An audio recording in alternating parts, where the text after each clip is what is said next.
esa luz que brilla cuando te veo y me guía y me conforta y soy feliz.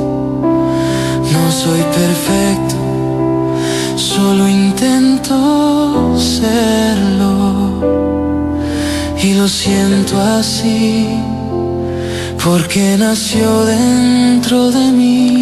Buenas noches, América. Estamos desde este lugar para comenzar este hermoso programa. Consagramos a la Santísima Virgen en el nombre del Padre, del Hijo y del Espíritu Santo. Amén. Bendita sea tu pureza y eternamente lo sea, pues todo un Dios se recrea en tan graciosa belleza. A ti, celestial princesa, Virgen Sagrada María, yo te ofrezco en este día alma, vida y corazón. Mírame con compasión, no me dejes, Madre mía, morir sin tu santa bendición. Que el Señor bendiga a todos los que van a escuchar en vivo este programa por distintas radios, los que van a escuchar también por nuestro canal YouTube de Obra de Amor por los que sufren, en el nombre del Padre, del Hijo y del Espíritu Santo. Amén.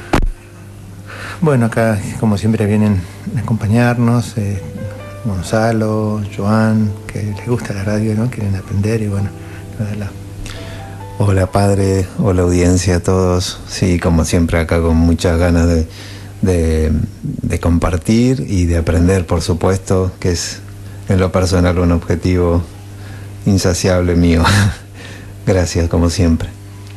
Muy buenas noches a todos. Acá estamos otra semana para escuchar al invitado y para acompañaros también en este lindo ratito en la radio.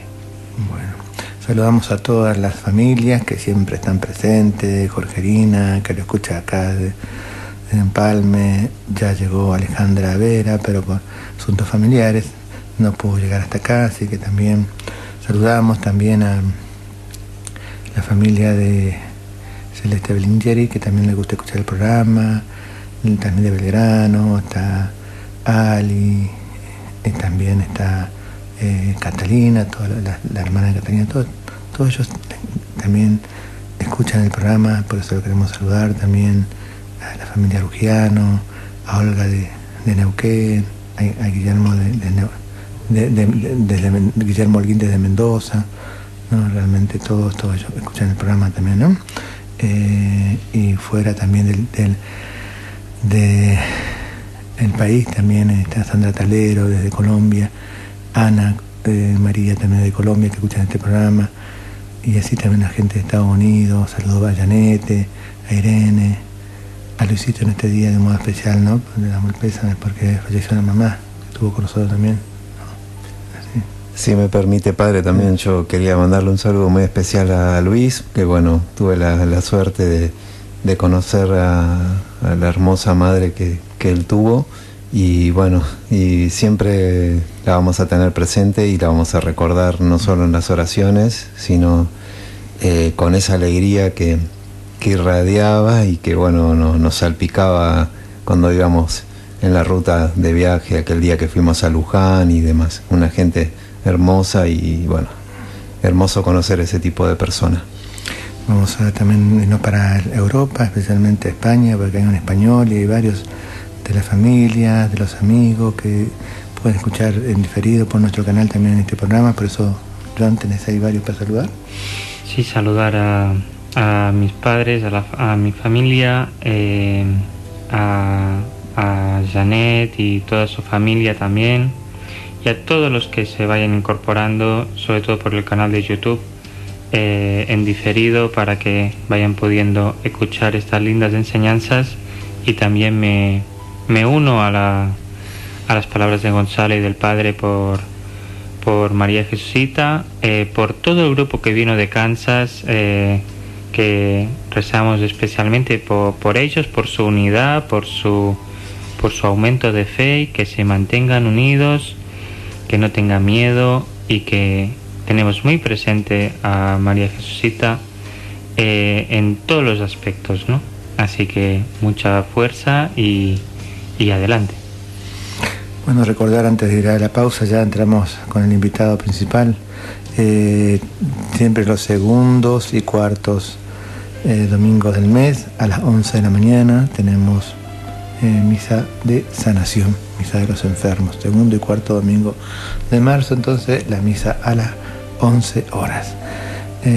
Bueno, en cuanto a las actividades normales de la parroquia, el lunes normalmente a las 9 de la mañana, el martes a las 20 horas, en verano 19:30 el día miércoles, el jueves, porque tenemos la radio a las 20 horas, la misa pasa a las 19 horas, el viernes sigue siendo 19:30 horas, pero como estamos en tiempo de Cuaresma, los viernes también se agrega el Santo Vía Crucis a las 18:45.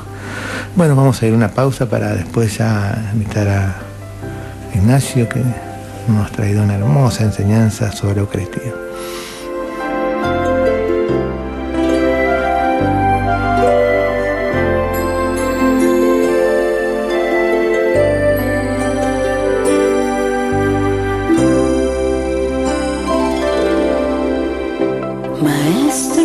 Necesito de un milagro. Transforma hoy mi vida, mi estado. Hace tiempo que no veo la luz del día. Están tratando de quitar mi alegría. Intentan ver mis sueños cancelados. Lázaro escuchó su voz cuando aquella piedra se movió. Después de 4 días, él revivió. Maestro, no hay otro que pueda hacer aquello que solo tu nombre tiene el poder. Necesito tanto de un milagro. Remueve hoy mi piedra y llama por mi nombre. Cambia mi historia, resucita hoy mis sueños, transforma hoy mi vida. Haz un milagro desde esta misma hora. Tú me llamas hacia afuera, resucítame. Maestro, necesito de un milagro. Transforma hoy mi vida, mi estado.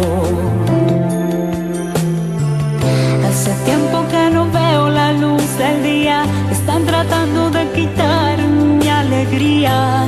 Intentan ver mis sueños cancelados. Lázaro escuchó su voz cuando aquella piedra se movió. Después de 4 días él revivió.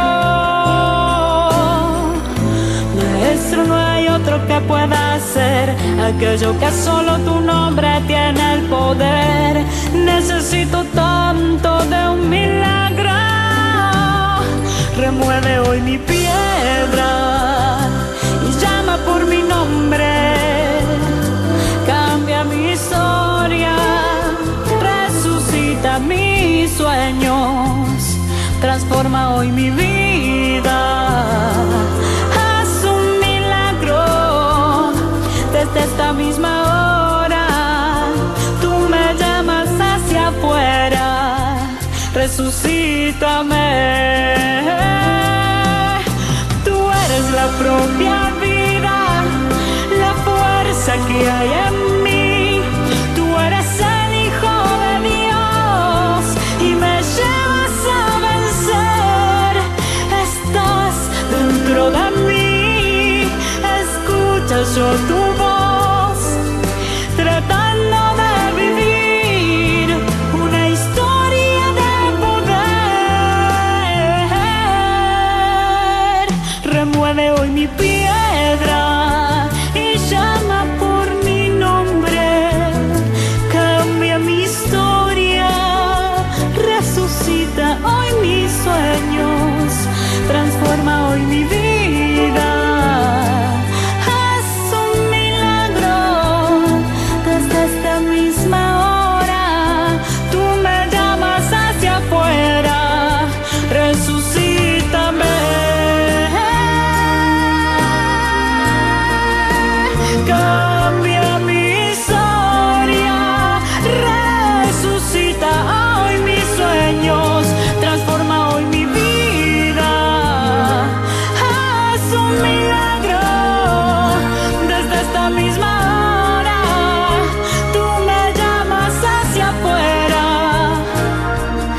resucítame, resucítame.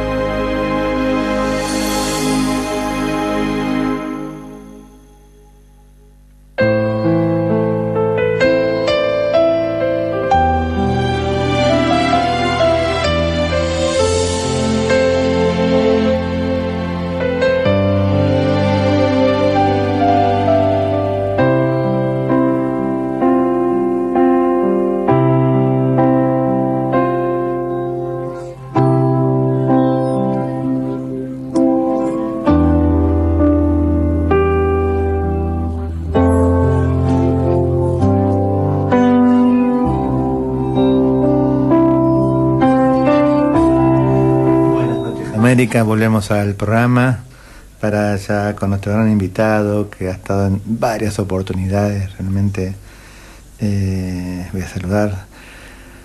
Buenas noches, Ignacio. Buenas noches, padre. ¿Cómo le va? Bueno, muchas gracias por la invitación. Qué alegría de nuevo tenerte, ¿no? Aportando también para la gloria de Dios, para la evangelización, para que se conozca esa gran devoción a la Eucaristía, que es el centro de la vida cristiana. Así que estamos contentos acá para vivir este hermoso programa con este hermoso tema. Te van a saludar acá Gonzalo y también Iván.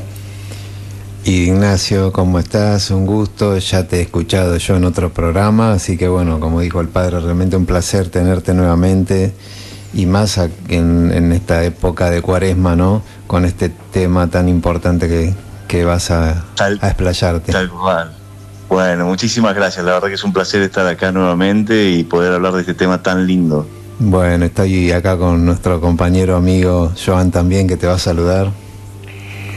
Buenas, Ignacio, salutaciones, qué alegría volver a escucharte acá por la radio, así que nada, con mucha ilusión, también toda la audiencia para escuchar, para aprender, para luego pues preguntar y poder tener un lindo diálogo con esa oportunidad de acá en la radio, así que adelante. Buenísimo. Bueno, buenísimo, muchas gracias. Hoy vamos a hablar sobre el árbol de la vida y la Eucaristía. Y digamos, creo que sería bueno empezar con una pregunta que lo baja algo, puede parecer algo medio teórico, pero en realidad es algo muy concreto. ¿Qué me dirían si les ofrezco ir al paraíso para comer del árbol de la vida y estar para siempre junto a Dios? No estaría mal, ¿no? Digamos, estaría bastante bueno como viaje. Le voy a mostrar que eso es posible. Lo que vamos a hacer no es una charla, sino un viaje que va desde el comienzo de la creación hasta el fin de los días, pasando por el Calvario y por el Monte Sinaí para terminar en su iglesia. Y vamos a viajar por el Antiguo y el Nuevo Testamento, y es importante que la gente sepa que el Antiguo y el Nuevo Testamento son parte de una misma historia y que dialogan entre sí. Como decía San Agustín, el Nuevo Testamento está oculto en el Antiguo y el Antiguo Testamento se revela en el Nuevo. A veces la gente piensa que son dos cosas totalmente nada que ver y que con el Nuevo ya está todo bien, y no, se pierden que todo el Antiguo Testamento en realidad es preparación del Nuevo, para que entendamos qué es lo que pasó cuando vino Jesús. Y bueno, nada, digamos, creo que esta conexión la podemos ver muy claramente con la figura del árbol de la vida, que es central en la historia de la salvación. Digamos, el árbol de la vida aparece primero en el Génesis, en el comienzo de la historia, cuando Dios crea al hombre con arcilla del suelo y le sopla en la nariz un aliento de vida. Ahí inmediatamente Dios plantó un árbol en el Edén, al oriente, y puso ahí al hombre que había formado, y Dios hizo brotar del suelo todo tipo de árboles y hizo brotar en el centro el árbol de la vida, en el medio del jardín. Y ahí también puso el árbol del conocimiento del bien y del mal, y le dijo al hombre, a Adán, no coman, digamos, Adán y Eva, no coman del árbol del conocimiento del bien y del mal. ¿Qué es comer del árbol del conocimiento del bien y del mal? Lo que hicieron Adán y Eva, que no deberían haber hecho. Es básicamente aceptar la invitación de la serpiente, que es pensar de que vos vas a ser como Dios y vos podés decidir qué es lo que está bien y lo que está mal, que es lo que hoy mucha gente hace, ¿no? Digamos, cree que puede decidir, cada uno decide qué es lo que está bien y lo que está mal, y que el centro del universo es el ombligo, pero no es exactamente así. Bueno, cuando Adán y Eva comieron del conocimiento, del árbol del conocimiento del bien y del mal, fueron echados del paraíso. ¿Y por qué fueron echados del paraíso? ¿Porque Dios es malo, es un castigo? No, en realidad lo que dice Dios es: he aquí que el hombre ha llegado a ser como uno de nosotros, o se piensa como que es uno de nosotros en cuanto a conocer el bien y el mal. Ahora pues, cuidado, que no alargue su mano y tome también del árbol de la vida, y comiendo de él vivo para siempre. Y lo echó del jardín, y puso delante del jardín de Edén querubines con la espada vibrante, para guardar el camino del árbol de la vida. O sea, para que no vayan al árbol de la vida. ¿Y por qué? Porque si comían del árbol de la vida, iban a estar para siempre alejados de Dios, para siempre pensando que, digamos, conocían el bien y el mal, y la humanidad había quedado para siempre alejada de Dios. Entonces, inmediatamente después empieza todo el camino y todo el trabajo de salvación. ¿Y en qué termina esa historia de salvación? Bueno, digamos, en el paraíso, ¿sí?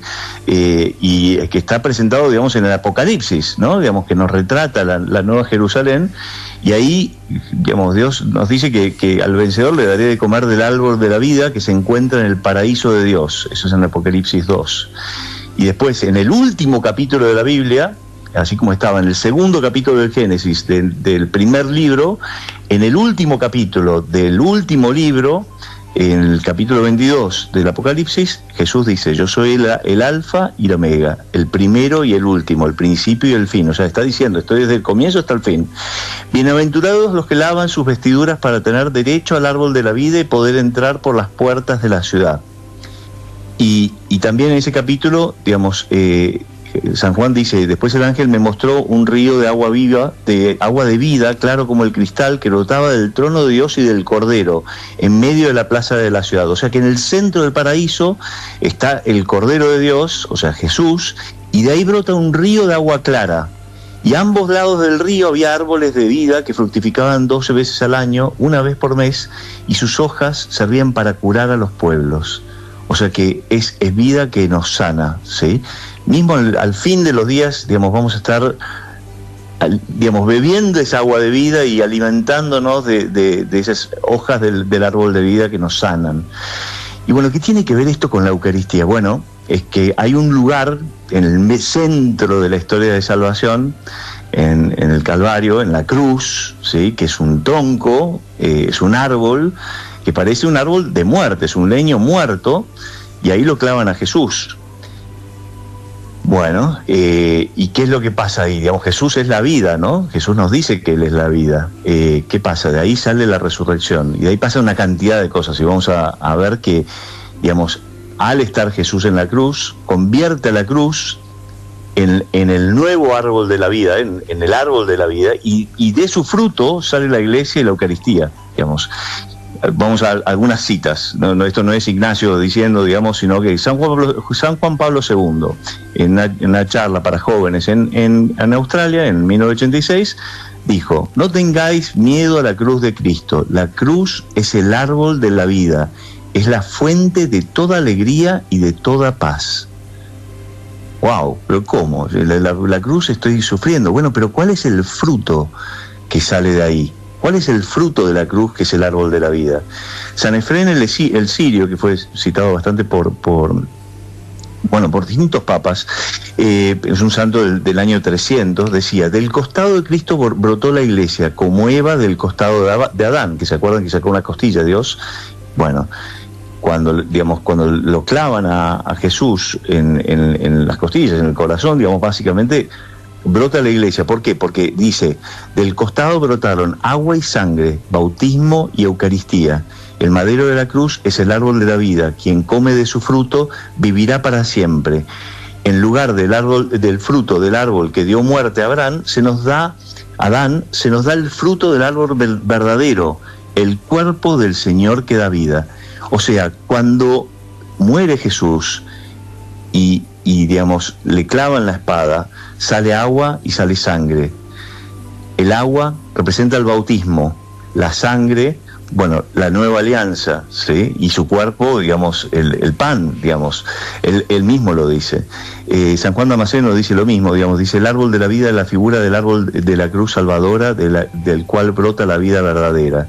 El pan y el vino no son figura del cuerpo y la sangre de Cristo, sino del mismo cuerpo deificado del Señor. Es el fruto purísimo del árbol de la vida que da inmortalidad a los que de él participan. Bueno, en Corintios, digamos, en la primera carta a los Corintios, San Pablo dice: porque la muerte vino al mundo por medio de un hombre, y también por medio de un hombre viene la resurrección. En efecto, así como todos mueren en Adán, también todos revivirán en Cristo. ¿Qué pasó entonces en la cruz? ¿Qué pasó ahí? Lo que pasó es que hay un nuevo Adán, ¿sí?, que es perfecto, que no pecó, que no tiene ninguna culpa, y paga la culpa de todos nosotros, ¿sí?, y nos abre nuevamente la puerta al cielo, al paraíso. Hay también una nueva Eva, ¿sí?, que es la Virgen, como digamos, madre de la Iglesia, en ese mismo lugar. Y está el fruto digamos, nuevamente del árbol de la vida, y ahí en ese momento se raja el velo que separaba a la gente del santo de los santos en el templo, lo cual implica que en ese momento podemos volver a acceder a la presencia de Dios, a recibir a Dios, a estar con Dios. De alguna forma, el fruto de un árbol que nos desterró del paraíso, y el fruto de otro árbol nos abre la puerta al cielo, ¿sí? Jesús nos permite hacer lo que no hizo Adán, que es arrepentirnos. Lo que tendría que haber hecho Adán es pedir perdón, y hacerlo pidiendo el bautismo y la confesión, y después comer el árbol de la vida, el fruto del árbol de la vida, que es la Eucaristía, y así conseguir la vida eterna. ¿Y qué tiene que ver? ¿Por qué es que hay una conexión con la Eucaristía y con la cruz? Bueno, porque en realidad lo que pasa en el cenáculo está totalmente vinculado con lo que pasa en el Calvario, en la cruz, ¿sí? ¿Por qué? Porque cuando se hacía un sacrificio, se comía el cordero. Entonces se está clavando el Cordero de Dios en la cruz, y se come también en el cenáculo, se anticipa la comida. Ahí, digamos, en esa cena supuestamente habían 4 copas, las primeras 3 se dan en el cenáculo, la cuarta es cuando Jesús recibe el vinagre en la cruz, cerrando esa misma ceremonia, ese mismo sacrificio. O sea que la última cena y la cruz son parte del mismo sacrificio, y el fruto de eso es la Eucaristía, el cuerpo y la sangre de Jesús. Y Jesús nos dice bastante claramente que esto es así, porque Él nos dice que Él es la vida. Él nos dice: yo soy la resurrección y la vida, el que cree en mí, aunque muera, vivirá, y todo el que vive, cree en mí, no morirá jamás. ¿Dónde vimos eso? En el árbol de la vida, ¿no? El árbol de la vida nos daba eso. Y eso está también, digamos, en el paraíso, digamos, del comienzo de la historia y el fin de los tiempos. Y Él dice: yo soy el camino, la verdad y la vida. O sea que Él dice que es la vida, Él es la vida, ¿sí? Y también es el camino, y en ese camino, como le muestra Dios a Santa Catalina, vamos recibiendo la Eucaristía como alimento, como el maná que nos permite pasar por el desierto de esta vida para poder llegar a la tierra prometida, que es el cielo. Él nos dice: yo soy el pan de vida, nos dice que yo soy el pan vivo bajado del cielo, el que coma de este pan vivirá eternamente, y el pan que yo daré es mi carne para la vida del mundo. El que come mi carne y bebe mi sangre tiene vida eterna, y yo lo resucitaré en el último día. Y también Él dice que Él es la vid verdadera. Él se relaciona con un árbol, se identifica con un árbol. Él dice: yo soy la vid verdadera y mi Padre es el viñador. Yo soy la vid, ustedes los sarmientos. El que permanece en mí y yo en él da mucho fruto, porque separados de mí nada pueden hacer. Entonces, cuando nosotros recibimos la Eucaristía, somos sarmientos que nos unimos al árbol, nos injertamos en el árbol de la vida, del árbol de Dios, que es el cuerpo místico de Jesús. Y así podemos dar frutos, y así podemos dar también agua viva, porque Él dice que, digamos, los que crean en Él van a ser manantiales de agua viva. Y Él dice: el que tenga sed, venga a mí y beba el que cree en mí. Como dice la Escritura, de su seno brotarán manantiales de agua de vida viva. Agua viva. ¿Y dónde vimos eso? Lo vimos en el Génesis, en el comienzo de la historia, estaba en el centro el árbol de la vida, y de ahí manaban ríos que alimentaban todo el Edén. Y en el Apocalipsis vemos, al final de la historia, vemos al Cordero en el trono y de ahí manan los ríos de agua cristalina y de agua viva. Bueno, entonces claramente le está diciendo, soy yo y tienen que alimentarse de mí. ¿Sí? Y esto no solamente lo vemos ahí, sino que también lo vemos en el Antiguo Testamento, cuando Dios se presenta a Moisés y al pueblo judío y digamos, lo acompaña al pueblo judío en todo el peregrinaje, digamos, bueno, en realidad, digamos, todo el éxodo, ¿sí? Hasta la tierra, desde Egipto hasta la tierra prometida. Y en particular, cuando manda digamos, en el Sinaí, manda a crear un tabernáculo que en realidad es una representación del Edén, es una representación de lo que pasa en el cielo, porque tiene orientación hacia el este, por instrucciones de Dios, tiene querubines que son guardianes, de la misma forma, y hay un velo que prohíbe solamente una persona, el sumo sacerdote puede acceder, que sería como el nuevo Adán, ¿sí? Pero es una figura, es un anticipo de lo que va a ser Jesús, para que lo podamos entender, si no lo entendríamos nunca. Entonces tiene querubines que guardan el acceso al Santo de los Santos, tiene la presencia de Dios, está lleno de representaciones de plantas, que es lo mismo que teníamos en el jardín del Edén, se usa el mismo vocabulario en el jardín que en el tabernáculo, y hay oro y piedras preciosas que también había cerca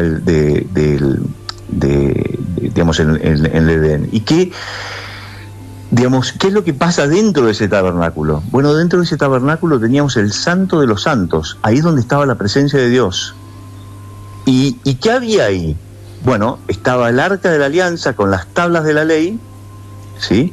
¿Qué es las tablas de la ley? La palabra de Dios, ¿sí? O sea, Dios dándonos el consejo de cómo vivir esta vida, el manual de instrucciones de cómo evitar la muerte, de cómo estar unidos a Él, ¿sí?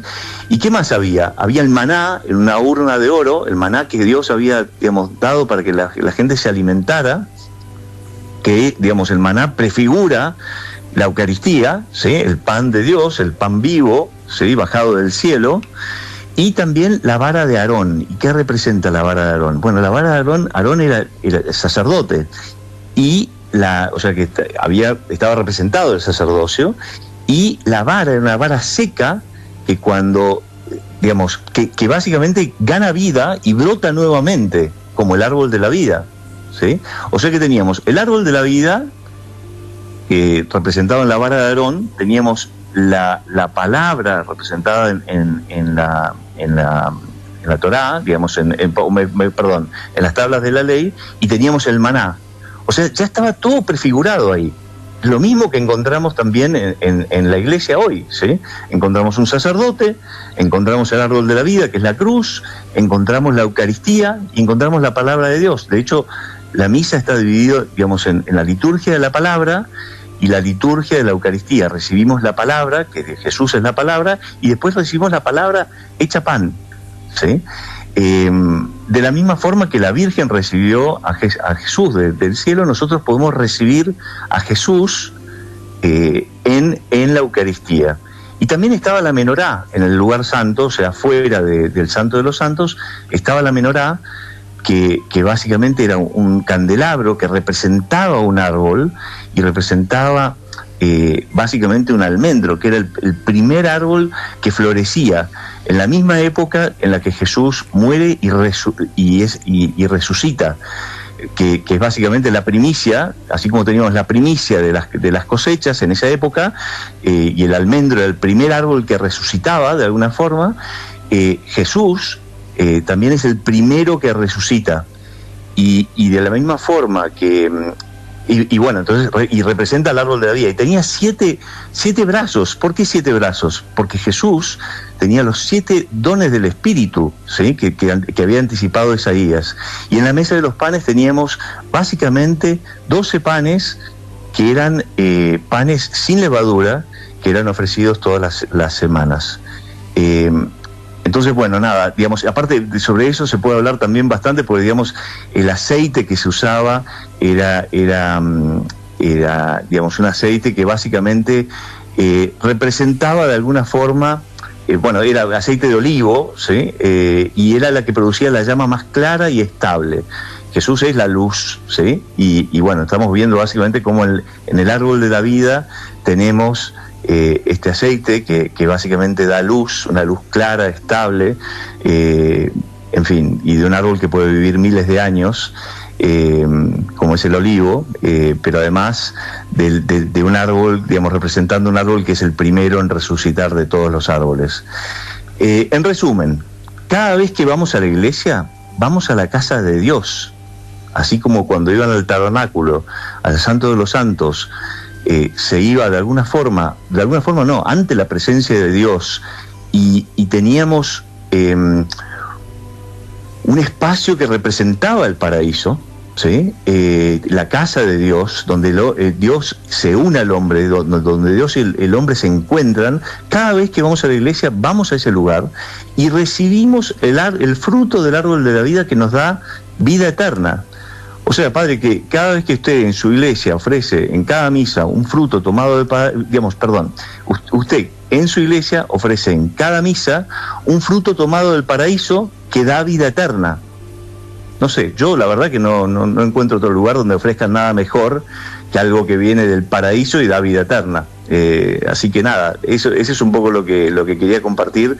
Es algo que fui descubriendo y me pareció, es una de las tantas formas en que Jesús y Dios nos va mostrando todo lo que tiene para ofrecer, y nada, creo que solo despierta, por lo menos para mí, temor de Dios no en el sentido de miedo, sino de maravillarse con cómo nos va contando una historia, cómo nos va cuidando y rescatando, dando su vida para rescatarnos y dando, digamos, su corazón en cada Eucaristía para que tengamos vida eterna. Nada, es una cosa de locos. Muy lindo, Ignacio, realmente nos viene muy bien en este tiempo cuaresmal lo que dijiste, ¿no? Para tener presente la Eucaristía, la pasión de Cristo, el amor a Dios, al Hijo de Dios, ¿no? Con todo lo que hizo por nosotros. Realmente enriquecedor. Acá los chicos seguro van a hacer unas preguntas. Ignacio, bueno, me encantó escucharte, estuvo muchísimo realmente, y me vino una, no sé si una pregunta o usando por ahí tu inicio de todo el relato, que de este viaje que vos usabas, esta palabra, ¿no? Como esta expresión de un viaje sabemos que todos queremos y deseamos encontrarnos con Cristo.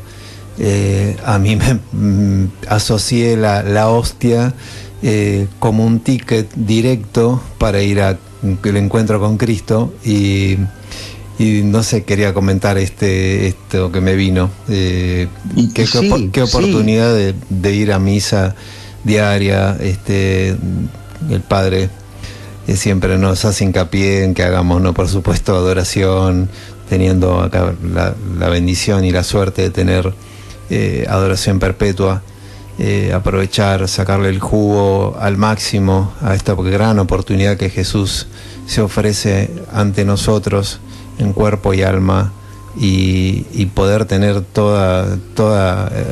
sacarle el jugo al máximo a esta cuaresma, no tantas cosas lindas, digamos, en definitiva, ¿no? Totalmente, o sea, la verdad es que todo esto que estoy contando viene de ahí, o sea, en el sentido de viene de haber encontrado que Jesús estaba en la Eucaristía, no desde el punto de vista teórico, fue pura gracia. Básicamente, digamos, tuve un primer paso de conversión, digamos, en el cerro en Salta, que, digamos, sentí, digamos, una proximidad con la Virgen increíble. Y eso me llevó de vuelta a acercarme a la vida, digamos, de fe, pero con otro fervor, pero estaba mirando a la Virgen. Y la Virgen después me lleva de una forma, que esto lo he contado en las charlas, de una forma increíble en Medjugorje, y en Medjugorje me lleva a la adoración, y en la adoración, básicamente después de mucho tiempo alejado de Jesús, veo que Jesús está ahí. Y le empiezo a contar mi historia, y digamos, en un momento cuando le estoy presentando, te estoy contando de mi hija, estoy mirando para abajo, estábamos arrodillados, habían 15.000 personas arrodilladas en absoluto silencio porque era palpable que Jesús estaba ahí, en 40 años de las apariciones de la Virgen en Medjugorje, y le estoy contando esto mirando para abajo y con los ojos cerrados, y veo a mi hija y le cuento a mi hija y escucho, ¿te acordás? Y fue tipo, o sea, no era solamente que está ahí, nos habla y está acompañándonos toda la vida. Está acompañándonos desde el comienzo de la creación hasta el fin de los días. No hay amigo más fiel posible. Está todos los días con nosotros, pero está ahí también en cada Eucaristía esperándonos a que vayamos a visitarlo. Está solo, está muchas veces encerrado ahí en la sacristía, digamos, en la sacristía no, ¿cómo se llama? En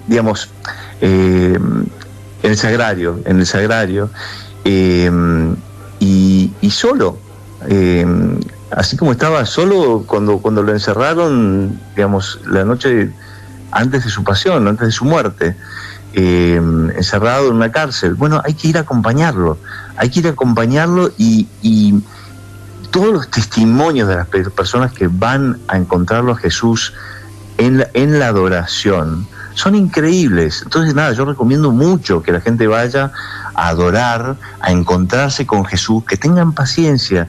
Él tiene paciencia y Él está constantemente proyectándonos, digamos, rayos de paz, de sanación.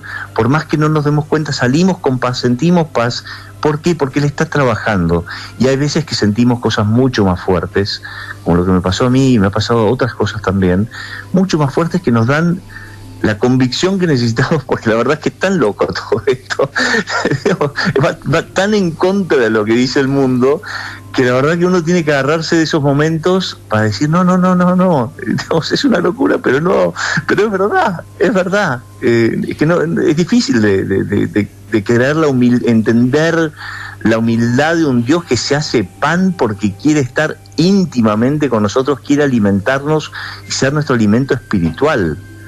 Es increíble, y la gente no lo ve. Ignacio, tal cual como vos decís, pero más allá de eso, ¿no? Siguiendo con estos comentarios del viaje, para darle un hilo con esta misma línea, digo, cómo nosotros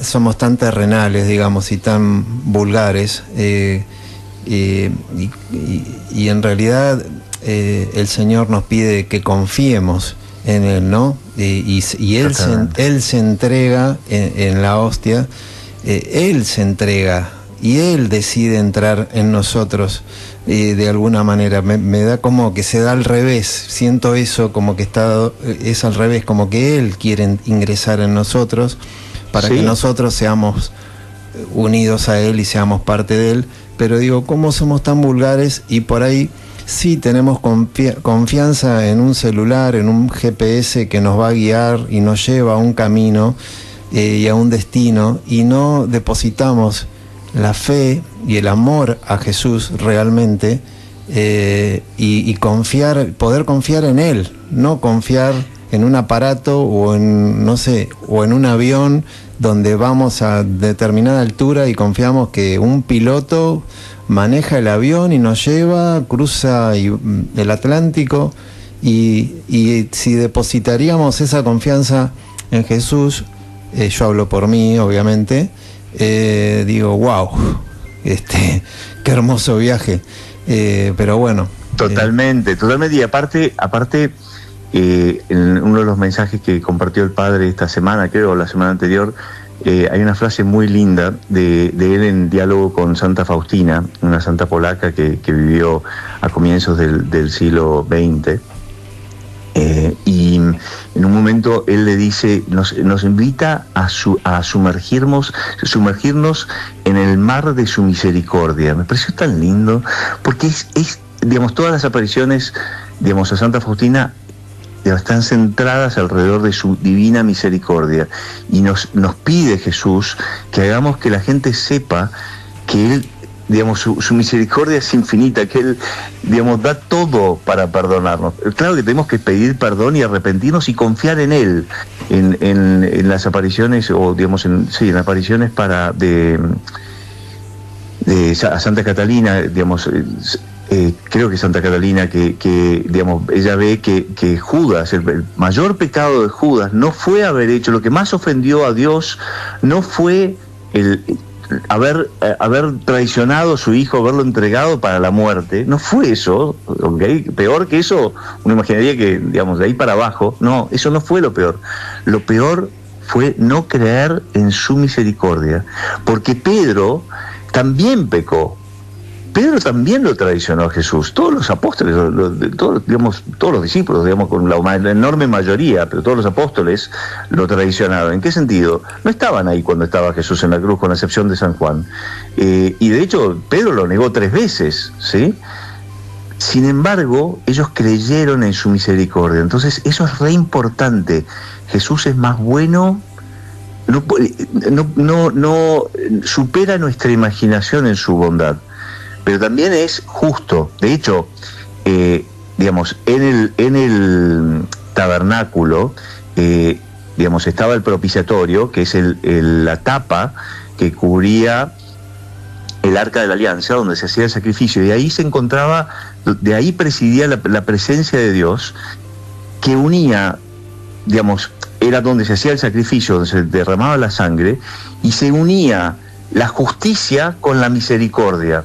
Entonces, ¿qué quiere decir eso? Que Dios es justo y Él está dispuesto a pagar por nuestros pecados. Pero también, por ser justo, nosotros tenemos que pedir perdón. Nos da libertad y tenemos que pedir perdón. Y Él es misericordioso, nos va a perdonar todo. O sea, no hagamos lo que hace Judas, decir, no, a mí esto no me lo va a perdonar. Uno, digamos, se tienta, digamos, en pensar, no, soy un miserable, pues salgo de la confesión y ya estoy pecando, 10 minutos después estoy pecando, digamos, hablando mal de alguien, criticando a alguien o alguna cosa así. Y sin embargo, nos ama, nos tiene una paciencia infinita. ¿Por qué? Porque nos ve como sus hijos adoptivos, nos quiere como hijos. Somos su criaturas. Nosotros, cuando nuestro perro hace algo malo, lo queremos igual. Cuando nuestro hijo hace algo malo, lo queremos. Nos podemos enojar un momento, pero lo queremos. Bueno, imaginen Dios, digamos, es mucho más bueno que nosotros. Y todo esto, en realidad, cuando estamos hablando de todo esto, del árbol de la vida, estamos hablando de la Eucaristía, estamos hablando en el fondo del poder de la bondad de Dios.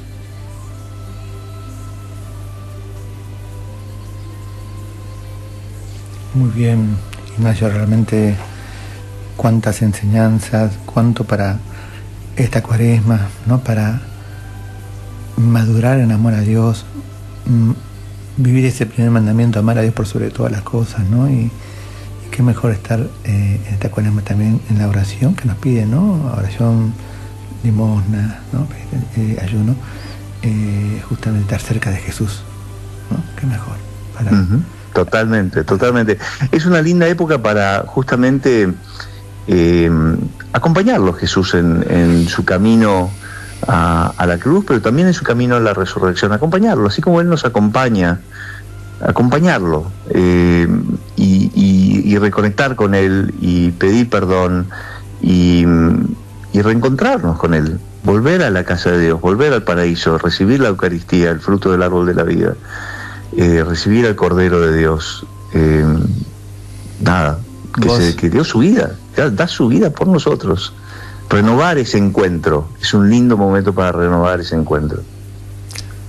Tal cual, hermoso Ignacio. Vos en un momento de la charla decías, el mundo está al revés, ¿no?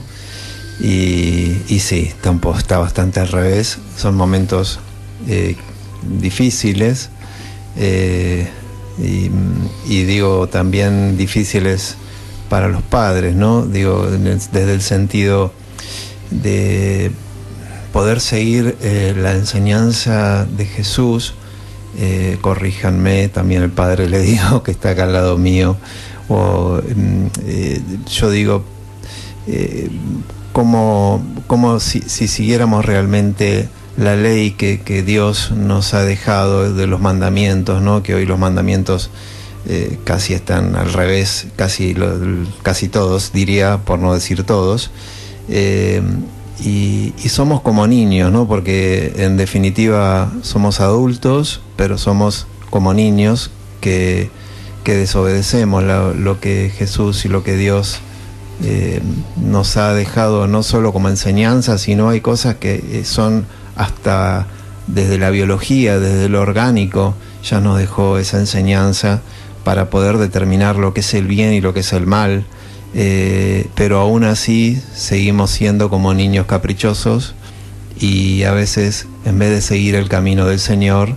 equivocamos, y el maligno por ahí también está ahí peleándonos y buscándonos, pero tomamos decisiones desacertadas, incluso o a los hijos de darle la posibilidad de que elijan y creer que eso es ser libre, ¿no? De decirle, sí, elegite vos la ropita, elegí vos qué querés comer, elegí vos todo. Y realmente creo que es un desacierto y un error, perdón, una opinión por ahí muy personal, pero digo, no es correcto, ¿no? Y Dios también nos dice, no, esto también como Padre nos dice lo mismo, o sea, no nos da la libertad total para hacer lo que se nos plazca, porque si no pecamos y caemos con el maligno. Entonces digo, cuánto para aprender en un momento de la sociedad a nivel mundial, ¿no? Que si al final somos como niños caprichosos, que solo queremos cosas materiales, que no nos profundizamos en lo esencial, ¿no? Que es en realidad el cuerpo de Cristo, el espíritu de Cristo, la conexión directa con Él. Y bueno, quería transmitirte esto, a ver si por ahí. Sí, totalmente. Mirá, creo que el problema fundamental es que creemos que podemos ser como dioses, que podemos decidir lo que está bien y lo que está mal, y que podemos rebelarnos y hacer lo que querramos y ser como dioses, y eso lleva a la muerte. De alguna forma es como si fuéramos árboles tipo la cruz, muertos por elegir tratar de ser como dioses. Elegimos la muerte y nos volvemos árboles muertos como la cruz. Pero si nos volvemos a unir con Cristo, volvemos a convertirnos en árboles de vida, porque Él es la vida. Y así como los armenios representaban a la cruz con hojas vivas, ¿sí? Hay distintas representaciones muy antiguas de la cruz como un árbol vivo, ¿sí? Pues esta imagen de la cruz como árbol de la vida es desde, muy, muy antigua, desde el año 100 y poco, o antes inclusive. Y eso creo que también es una imagen de nosotros como bosques muertos que podemos volver a la vida, ¿sí? Entonces nada, yo creo que ahí es donde está la oportunidad, y por eso es tan importante poner el foco en Jesús, pero particularmente en la Eucaristía, que es, como decía San Ignacio de Antioquía, que fue discípulo de San Juan y de San Pedro, mártir. Decía que la Eucaristía es medicina de inmortalidad. Bueno, hay que tomar esa medicina. Jesús nos está dando la medicina para nuestra cultura de la muerte, del aborto, de la depravación, del distanciamiento, de la soberbia, del ombligo, de pensar que somos todos, de no tener hijos, de no ir por el matrimonio, de buscar ídolos y cosas peores todavía. Bueno, hay una cura para todo eso.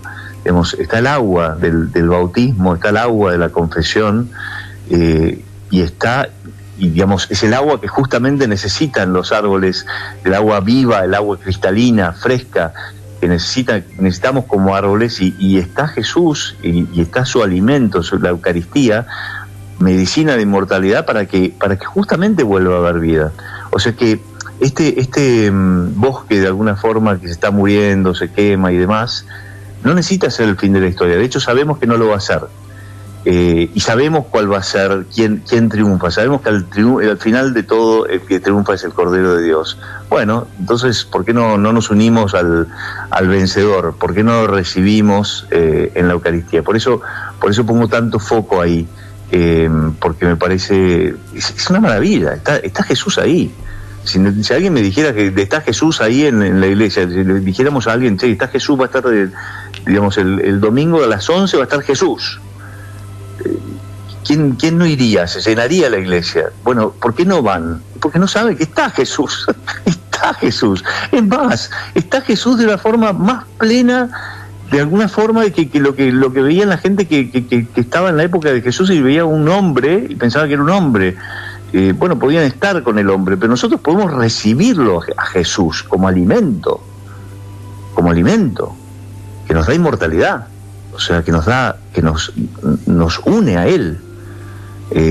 Bueno, de locos, ¿no? Podemos recibir su sangre que está dentro de su cuerpo. Los milagros eucarísticos muestran eso claramente, están en la Eucaristía, y que limpia nuestros pecados. Y aparte nos hace parte de la familia, parte de la familia de Dios, porque estamos recibiendo su sangre, con lo cual hay una alianza, la nueva alianza, en donde recibimos la sangre de Dios y pasamos a ser parte de su familia. Cosa de locos. Muy bien, Ignacio, desde ya te agradezco. Hermosa catequesis para esta cuaresma, ¿no? Que después se viene justamente la Semana Santa, donde vamos a vivir la institución de la Eucaristía. Toma y comed, este es mi cuerpo, toma y bebe, este es mi sangre. Bueno, realmente esta catequesis que has dado sirva para muchas almitas para enamorarse de Jesús vivo en la Eucaristía. Te agradezco por esta hermosa charla y bueno, contamos siempre con vos. Gracias. Muchas gracias a todos, un placer. Gracias, Ignacio, gracias. Un abrazo fuerte. Hasta luego, un abrazo. Bueno, vamos terminando ya este hermoso programa dedicado a la Eucaristía. Especialmente vamos a dar la bendición para los niños, los jóvenes, los ancianos, los matrimonios, y así terminar este programa. El Señor esté con ustedes y con tu espíritu. Que la bendición de Dios Todopoderoso, Padre, Hijo y Espíritu Santo, descienda sobre ustedes y permanezca para siempre.